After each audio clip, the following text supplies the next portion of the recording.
I'm very excited to see everyone here. This is my first time doing this, so excuse any little technical difficulties. Hopefully there won't be. There hasn't actually been a full rehearsal, so bear with me. So yeah, I'm just gonna do a little quick intro. So now I guess I do have the option to mute most of you, but I think I'm gonna trust you guys for this. And if you guys want to mute yourself during the presentations, it's totally up to you. And make sure that when when the presenters are speaking, just give them the space and time to speak. Thank you very much.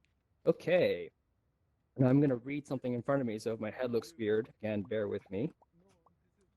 Okay, and if everyone hear me? If you can hear me, just gesture, just like move your hands.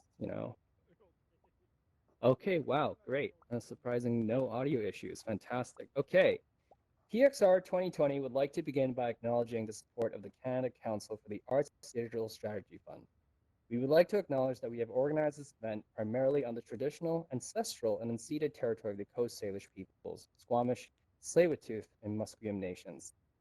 Video games, Twitch, YouTube, and algorithmic culture, more broadly, continue to transform the context for spectatorship or performance. Audiences, users, players, and performers alike are developing new ways of active participation in digital and virtual experiences. As we come together to discuss the emerging modes of spectatorship, we will explore and challenge the status quo in each media's presentation and performance, and imagine things will continue to change. Now, before I bring on our moderator, Davis, are you here, Davis? Yeah, Hi, do you want to come on stage real quick? sure. Hi, so I was told you also wanted to do an acknowledgement yourself, yes? Oh, Davis? yeah, hey, sorry, I'm completely blind for some reason. 1 second.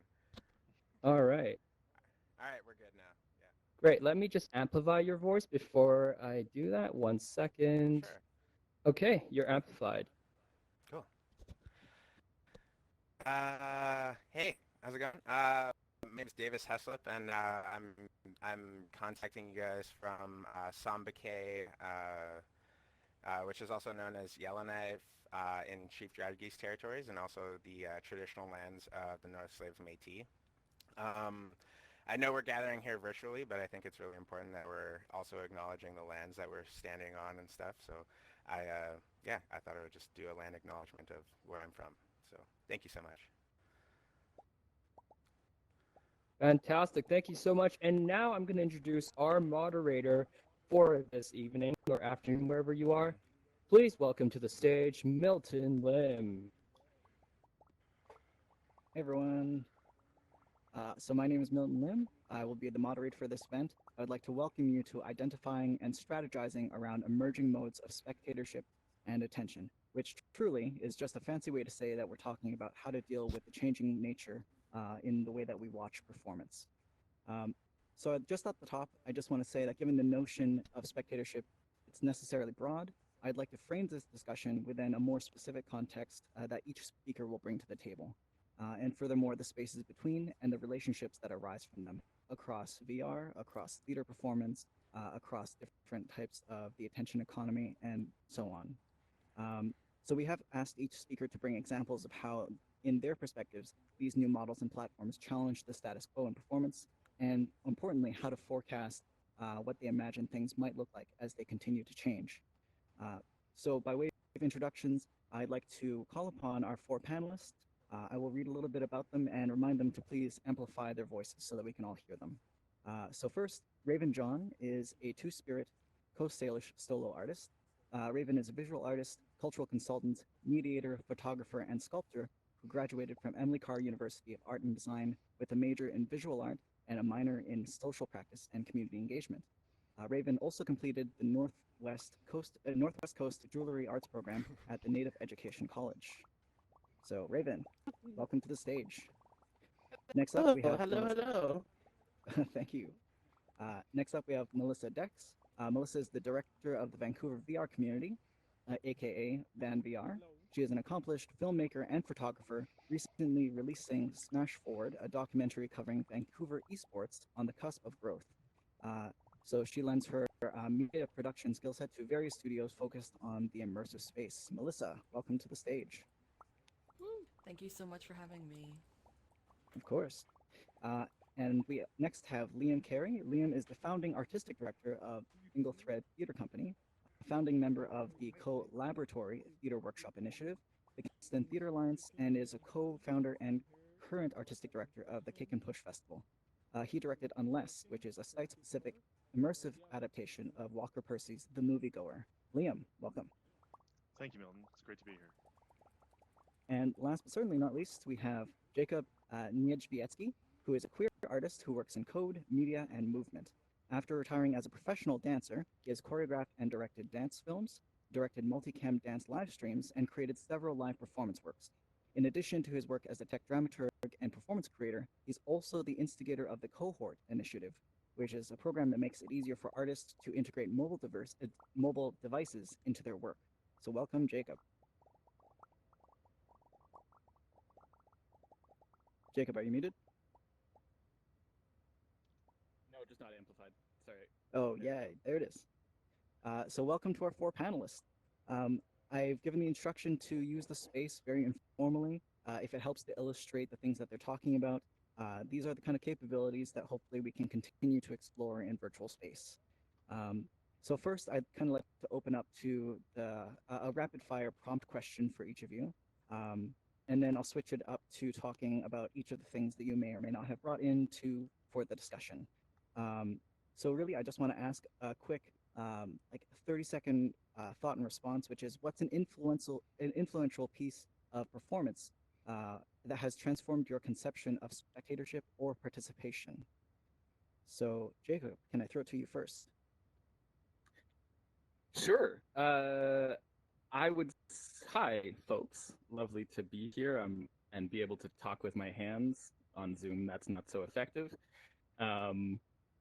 Yeah, I would have to say that this will probably be I don't know. For me, a big awakening point, having grown up in the world of classical ballet and with some exposure to contemporary dance. I think actually that when I first saw Sleep No More was when something clicked for me in terms of the possibilities for an audience experience. Yeah. Great. Sleep No More. Thank you very much. Is audio okay, by the way? Can I get just hands thrown up if they are okay? Perfect. Thank you so much. All right. Liam, can I throw it over to you? What's an influential piece of media or performance that you've seen? It's hard to choose, but just I think I'm thinking of this one because it was incredible, but 2 because I think it just closed. But Then She Fell by Third Rail.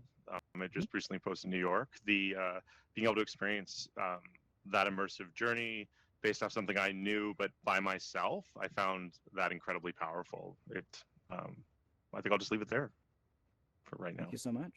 Mm-hmm. Yeah. Melissa. So I kind of come from kind of not performance, like your traditional performing arts, dance, classical music, all that stuff. I come from more of the gaming industry, but in the gaming industry in itself, I feel that there are performances on Twitch because those influencers are acting a certain way. It's an interesting thing though, because I think there's a fight for attention and money and sponsorship. So the kind of content that comes from that can be a little bit questionable, because like I just feel like in the kind of the current turmoil of polarization in society, like this comes from like political, even our hobbies have become this way. A lot of people are more outspoken and extremes, so I'm a little bit concerned that some of the content that we're going to be seeing in performance arts in a virtual space will be more extreme and mostly for attention. But yeah, that is just kind of what I'm witnessing from the gaming perspective. I really love learning about, seeing ballet and this thing, and even this event hosted in VR. It's incredible because it's modeled after kind of like a real place that you can be in. It's gorgeous. I love this. Amazing. Thank you, Melissa. We'll definitely dive back into some of those thoughts that you brought up. Raven, can I throw it over to you? Oh yeah, I'm gonna out myself as a dirty, dirty nerd. I for me, something that was super transformative was actually LARPing. Uh, so my like we, well, I guess I can't say we all, but I assume most of us know about role-playing games in general, like Skyrim and similar, where you are immersed and you play a character within a video game space. Um, dive further deeper into kind of that idea into tabletop role-playing games where um, you might act out, but generally you describe what your character does in a cooperative world-building interaction with other people, performers, game masters. And then I started live action role playing.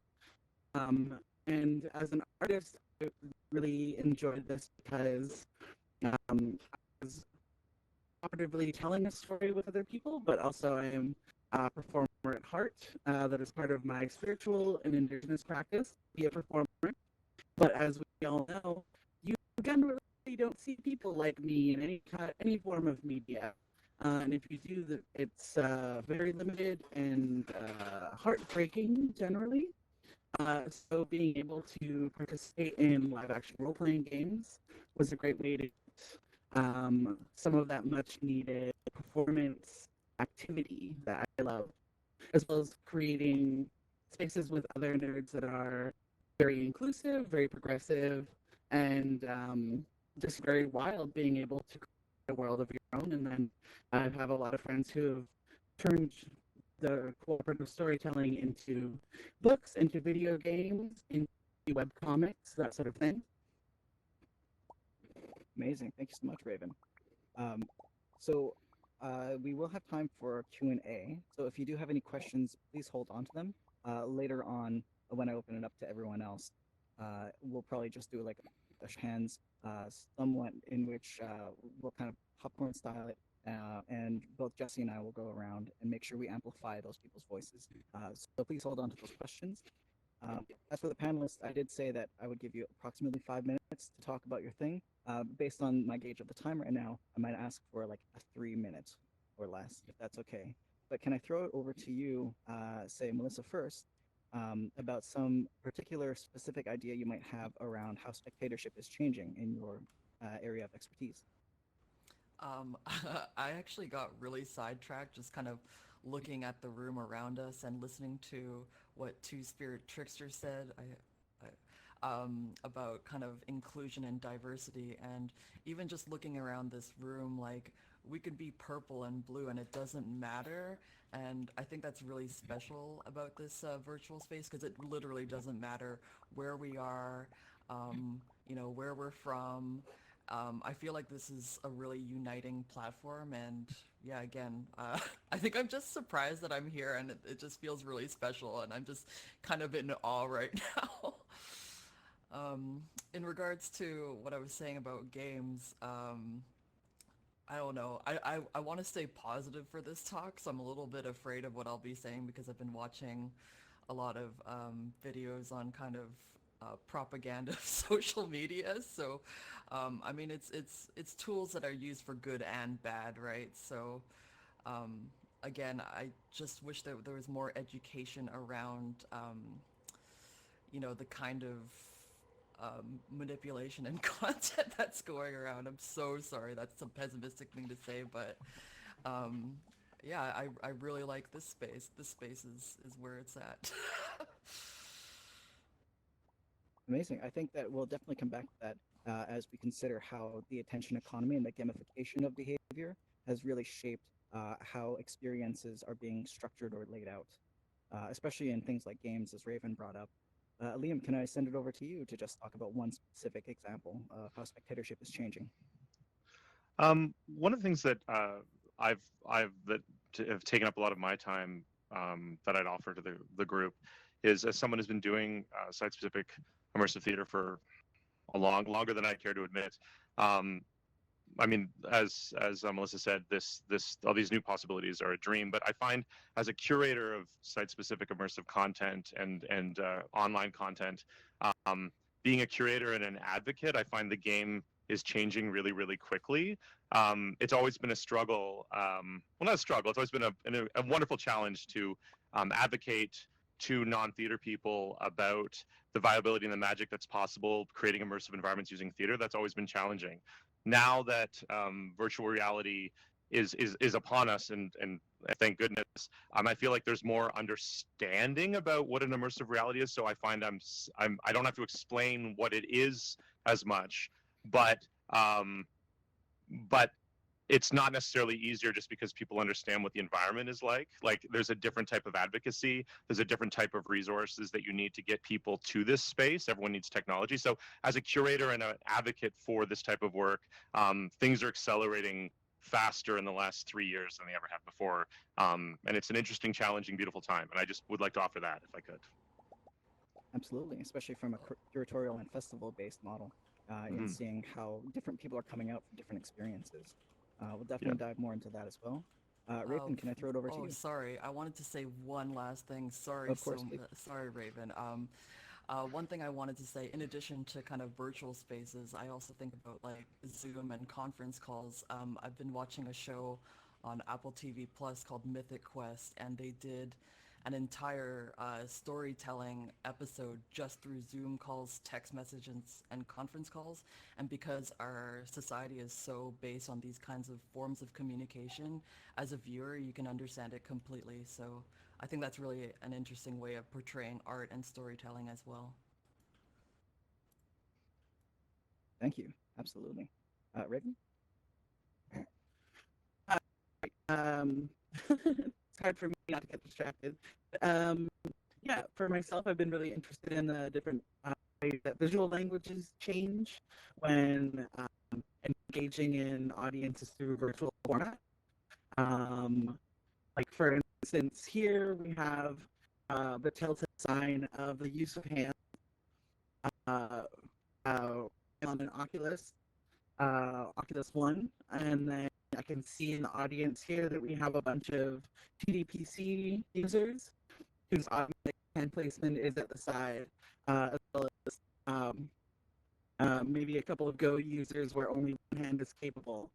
So I'm really interested in, as an artist, in not only the ways that we are able to communicate, but also the things that we're able to learn through the way that we represent ourselves with media, be they purposeful or not.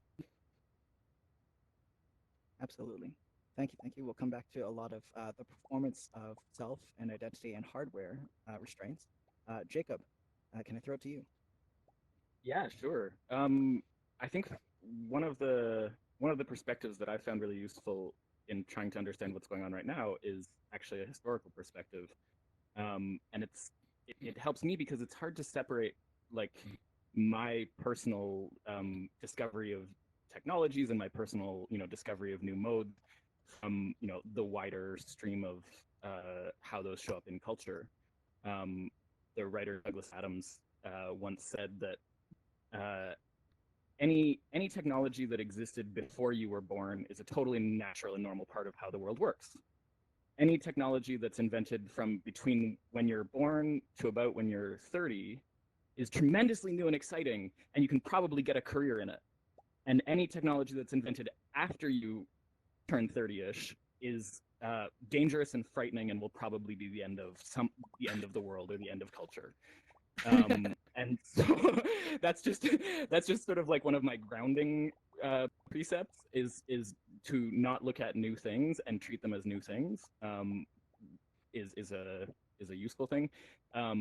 Early in my career as a choreographer, I spent time studying Loie Fuller, who was a contemporary dancer, American, but became most famous in Paris. And she actually came of age as a performer during the switch to gaslighting, during the introduction of gaslighting and the switch to gaslighting. If there are academics in the crowd, I apologize. It's entirely possible I am fudging dates here accidentally. So she was an example of somebody who developed her performances based on ideas of how to use new technology. And so that, I feel like that is the spirit that I'm kind of carrying forward, but for me it always helps to look at those changes in retrospect and to take a historical perspective. And I think that can help destabilize the perspective enough that you can sort of then find useful things to do and useful ways to interrogate and useful sort of gaps to work within. Absolutely. That's a brilliant segue, actually, Jacob, to the second part of that question, which is, are there any forecasts that you'd like to make, whether incorrect or correct, in the future, that you think will change with Spectatorship? We've heard a lot about how venues and festivals and expectations around performance are changing. We've heard that the gamified community or our attention economy is being expanded upon, gaming, as Raven brought up, and yourself from the histories of performing arts as well. So what do you think?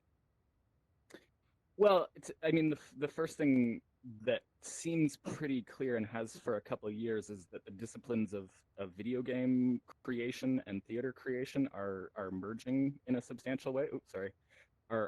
That's usually where I sort of try and do a Venn diagram with my hands, and I can't quite make that happen. But yeah, I think those disciplines are starting to cross over and have been for a little while. If you look at the work that immersive theater makers do, we make levels. You know, we're level designers. We can translate those roles across disciplines quite easily. I think that there's going to be crossover in terms of tools, in terms of practitioners. And to be honest, I think that the indie gaming community and the immersive theater community actually have a lot to talk about with each other and a lot to learn from each other without even going to higher production values or, you know, like higher levels of that higher creative hierarchy. Amazing. Thank you. Liam, can I throw it to you? Yeah, I totally agree. I mean, I'm in a dirty little secret with my artistic practice. You know, when I was 22, I was like, there's video game design textbooks. Let's get some and start reading them because they know what they're doing. They have money and resources, and people have written. Yeah, so I think that conjunction is definitely something that's happening. One of the things that I'm very interested in artistically, with the way things are going, is I would posit that we're increasingly hungry as audience members for customized experiences, things that are about us, things that revolve around us. We want Wonderland to see us and look back at us, and that's great. I'm like, it's fascinating, and I love that stuff too.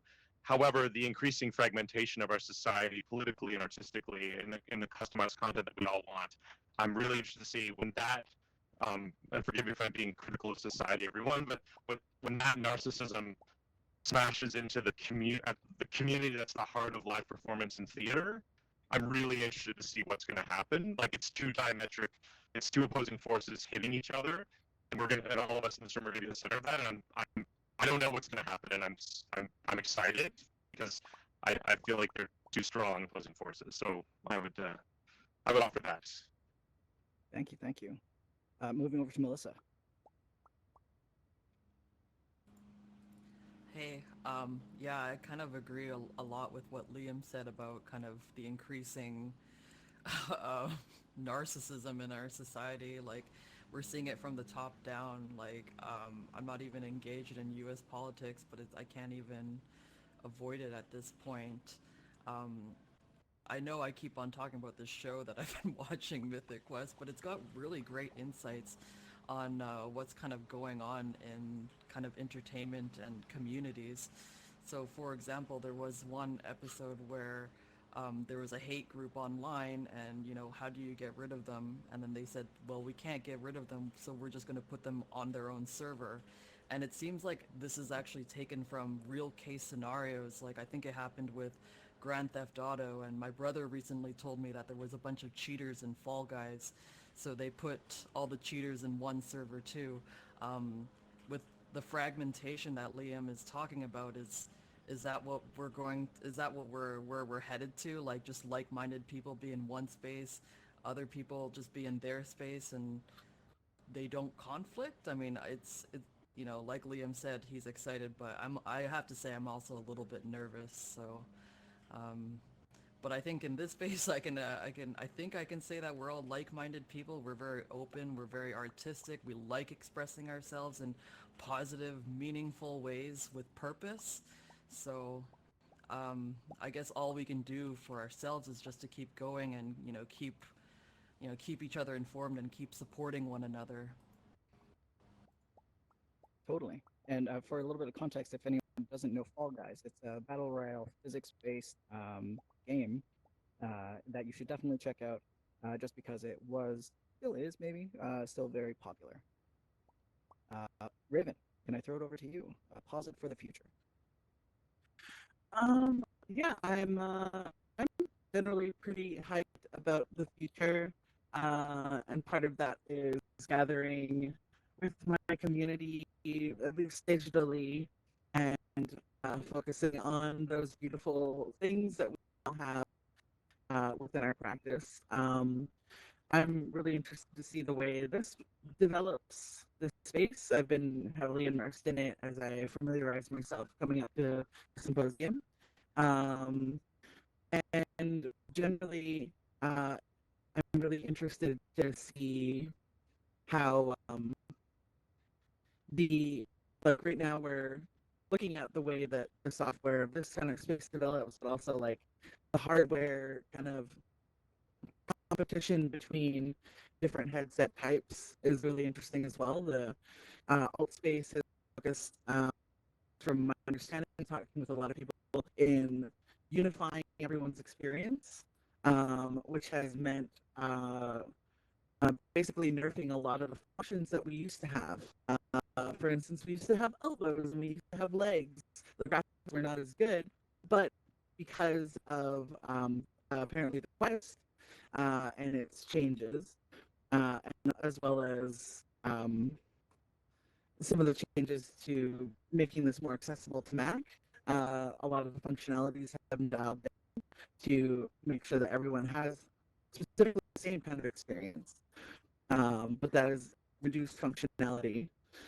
So I think I understand the wanting everyone to have the same experience, but then also we're kind of not making space for the further development of the technologies that are influenced by the use of programs like this. Really, really interesting.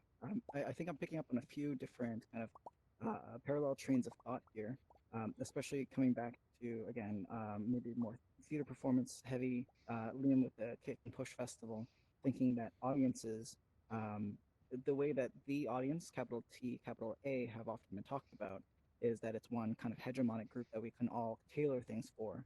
But I think, especially with a lot of gaming cultures that you bring up, Melissa, that especially with the tailoring of algorithmic cultures, we are going to start seeing more and more individualized experience all within the audience, held within that container, which I think is really an interesting but also scary kind of prospect to consider, that these kind of algorithms are going to be making decisions for us on what we see.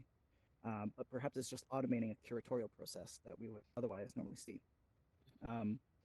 Just before I forget, there's an excellent talk by Jesse Cheung, which is part of Game Developers Conference that's on YouTube, where he talks about that our games are going to start listening to us, and in that the game is going to become more about our relationship to it as a virtual companion rather than something we play.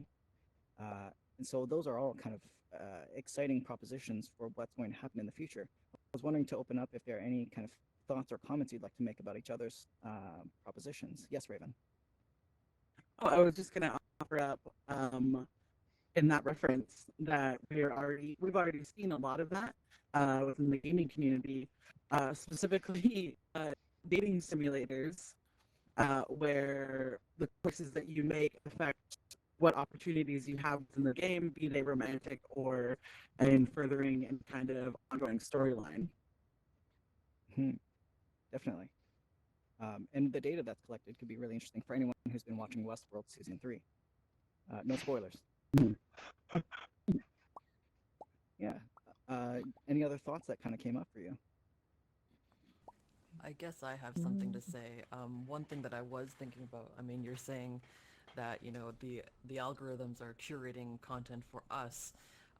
It is a good and a bad thing, because I feel like we're seeing a saturation in content. Like, there's just too much content out there. Words, images, videos, streams are happening constantly on the internet. Like it's kind of exponential, really. But at the same time, I remember when I was younger, growing up, I'd go to a library and there'd be a whole bunch of books, and I could choose whatever world I wanted to explore. So I kind of worry that we're not going to have that same kind of library and choice to see what's out there. Instead, it's the algorithms choosing what we see, and I don't get to see what the full array of choices and content would be. That's a. Oh, go ahead, Raven. Oh yeah, and that's definitely in direct relationship to who holds the power over those actual libraries.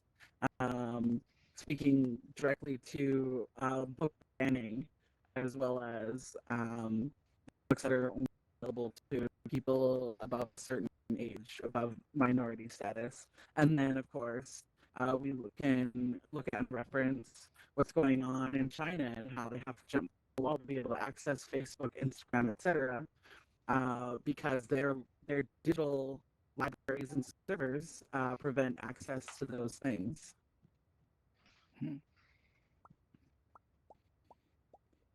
Jacob, did you want to jump in? Yeah, I guess for me, I still, I don't know if any of you feel this way, but I still have a bit of an allergic reaction, or like I should be putting a quarter in a jar every time I use the word content.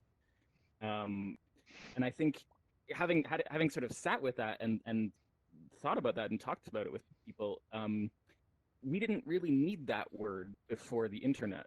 But in the same way that computer hardware is like the fundamental ethic of computer hardware is that it is general purpose, and can do all the different jobs.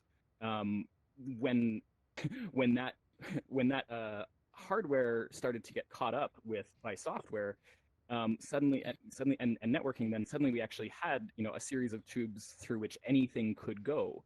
We used to have disciplines. You know, we used to have I'm a writer, I'm a photographer, I'm a photojournalist.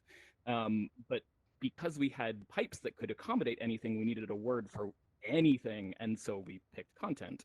So I think that there's like a bit of a historical collapse of discipline and of disciplines, with that word, and media within that word. But I think also those sorts of collapses tend to be temporary because we tend to come up with new vocabulary to reflect sort of the world as we experience it. So Totally. I'd love to throw it over to Liam, and then quickly after that, throw it open to the Q&A. One of the, just really thanks, Bill. One of the things that I'm really interested in right now is the responsibilities of care as someone creating immersive products in this new world. You know, what are our responsibilities in terms of bringing people into virtual environments? This and as we live in a world that's more run by algorithms and everyone's getting more of what they want, like all these Facebook, for instance, is designed to give you what you want. It's designed to feed you what you've already decided is delicious. What does that mean as creators to environment? Like, is the public less prepared for bringing them into a space and there's something that they really don't disagree with, because when they spend all their time on social media, they're getting fed what they like. Like, what are those mechanics? And I'm sure this will be talked about elsewhere. But the big players, like as someone who's involved with the conference, you know, I was involved with securing the hardware, and there's very few players. So we don't, and there seems to be one player that's kind of taking over. So yeah, it'll be interesting to see how that plays out. Anyway, that's it, Milton. Thank you very much. Yeah, of course. And I guess by players you mean like different companies. Yeah, it feels like I'm dating myself here, but it feels sort of like, I'll just go for it. It feels like VHS and beta. Like, it feels, you can watch the giant companies making moves to corner the market. You can, like, it's happening right now, and it's so obvious. So what, as long as the winner is benevolent, good, but you know, it's interesting. Anyway. Right. On that note, I'm gonna stand over beside Jesse right now. Boom. And I'd like to open up to Q&A. So if you do have a burning question or something that you'd like to offer up, please just raise both your hands or send up one of these emojis, like a clap or a happy face, one of those two. Just let us know. But yeah, opening up for any questions you might have. Yes, Frank, right at the front Frank, here. let me just amplify your voice real quick. All right, Jesse is on it. And I'll just dance while this is happening. All right, Frank, the floor is yours. There Oh, it thank is. you so much. First off, let me thank everyone here. This is a really great panel. I had a question for Raven actually. So I'm also a Uber nerd. I love D&D. I haven't quite gotten into LARPing just yet, but I'm interested in your perspective on using virtual reality for something like live action roleplay. Do you think, or even just regular tabletop D&D, do you think it takes away from kind of like the imagination part of it? Like I'm trying to get my group to go into tabletop simulator right now, and they're having a hard time because they're saying, "Well, I like to imagine things." How do you see that? Do you think it's improving it, or is it actually taking it back a little bit? Well, it's all about language, right? So, I have a indie group where we utilize um, utilizing Zoom and something a program similar to Roll20. So we're all in a chat and over audio. One of our players is someone who does a lot of tech work during the day, so they're constantly looking at screens and they have a hard time with that. And the system that we're using is similar to Pathfinder, so it's very like interpretive of like we make up our own stats, and the storyteller it makes the world collaboratively, and it's more done over audio. We're just talking about stuff. So the utilization of maps is rare. Sometimes we'll throw out an image map and say you're in this approximate location, and your goal is to the north and south. So I'm interested. I've explored a couple of different worlds, and I'm getting hold of them that are there are spaces that are much larger than anything I've made. I've only made one world here, but I know that editing while there are people in the room can really slow down your experience. But what I'm wanting to do is load up one world and edit it while people are immersed in it, so that I can create collidable walls so that they're limited in their movement. There are virtual dice, which is exciting, but also being able to bring in assets live would be a lot of fun.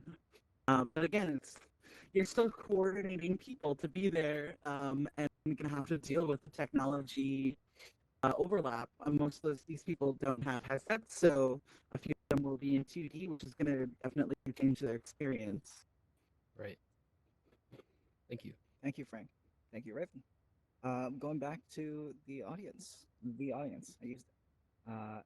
Any questions or comments that we'd like to put forward? Raising hands or emojis. Beth, was that a hand? No, it was not. You were just stretching. Okay. Okay. TPM Eric, do you have a comment or question? And I think Jesse is on the amplification. Oh, there we Floor. go. All right. Thank you. So something that I'm familiar a lot with in regular theater is the idea of masking, of kind of like hiding the behind the scenes. And I've kind of peeked around a little bit in the main PXR hub, and I already fell off the world once. So like, how does that, do you have opinions or observations about sort of the masking and seeing behind the worlds or outside the games? Like there's lots of reaction videos of like people breaking Skyrim. Is there a perspective on that in VR as well?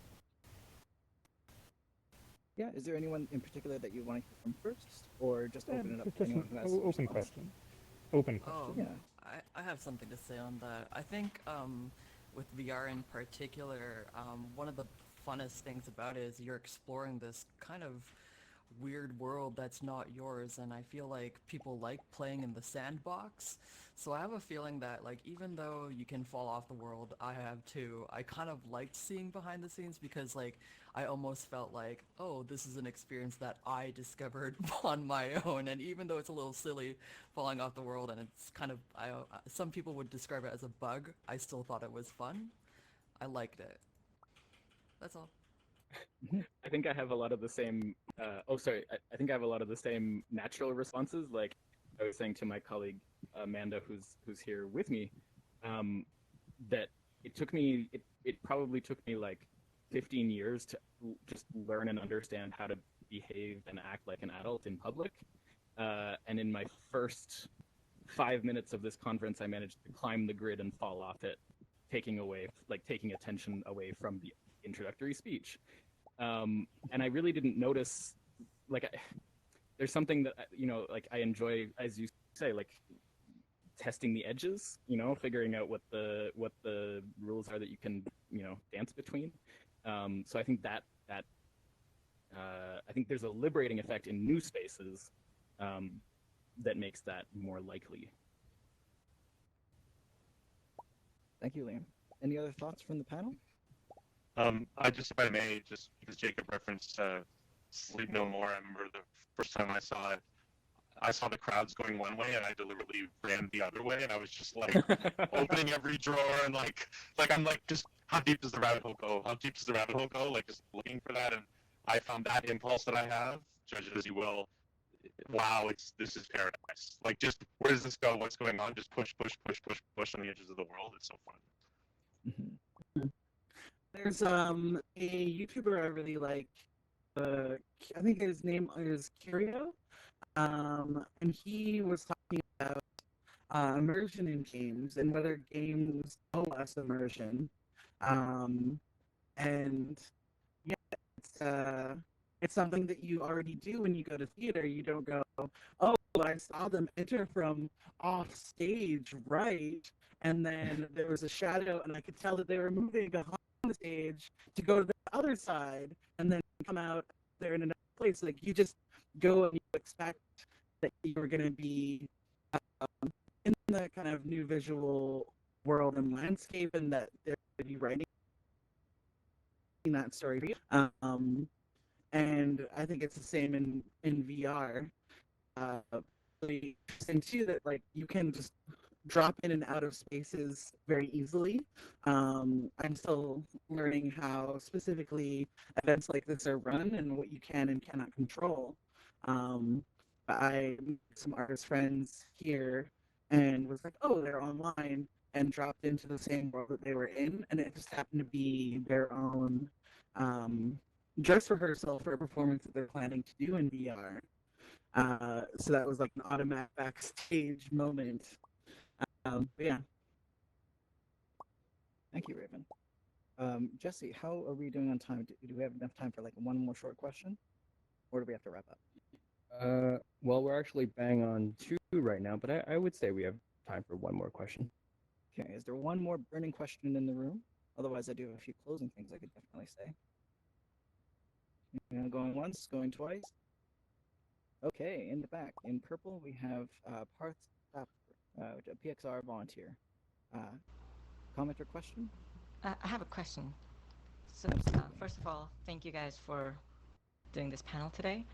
My question is that, so we know Actually, that... before you go on, can we just make sure that you're amplified? Jesse? You're good to go. Okay, Amazing. cool. Hey guys, thank you so much for the panel today. My question is about VR in medical training. What do you think, like how effective do you think VR would be for medical training or any sort of training in general, like which in real life kind of has real life stakes, for example, like pilot training, medical training, soldiers, for example.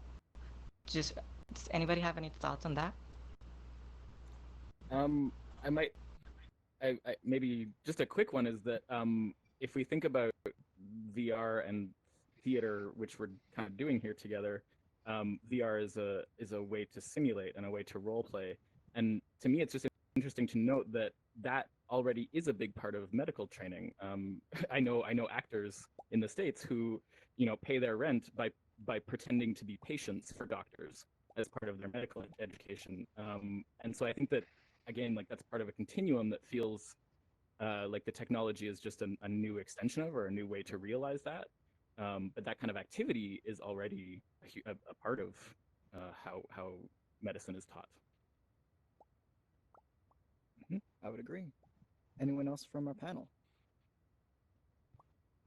It's funny that the initial question is about like the medical world and using this kind of space as a simulator, but also one problem within an online space is I think it's more cultural than it is an interaction with the technology in itself that people are humanized.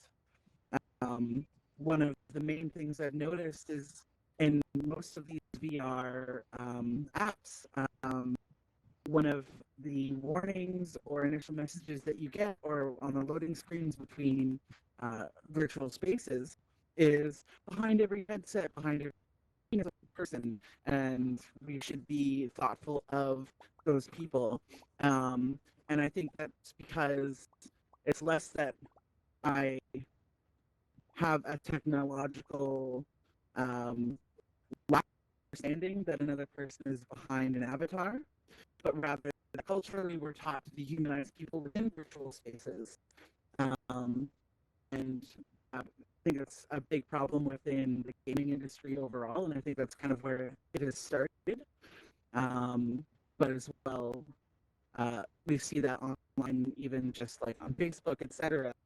People are willing to be cruel and dehumanize it because of that screen. Yeah. Those are my thoughts. Thank you. We're definitely at time, so I just wanted to wrap up by saying a few things. First and foremost, thank you to our wonderful panelists, Raven, Jacob, Liam, and Melissa.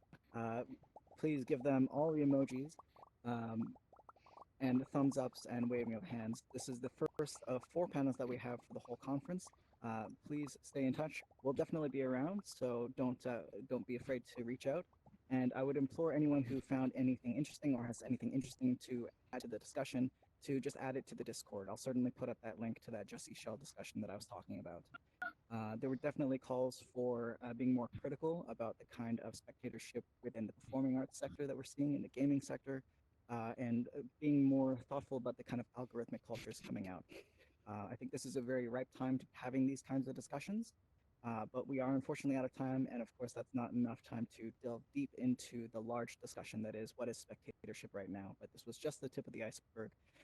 So please have a great rest of the conference. We'll be around to talk more. Make sure to take breaks and keep your sugar levels high and drink lots of water, please, everyone.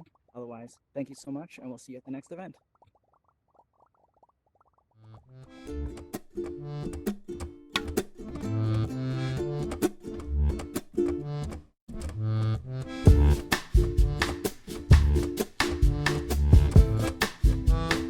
Ha ha ha ha!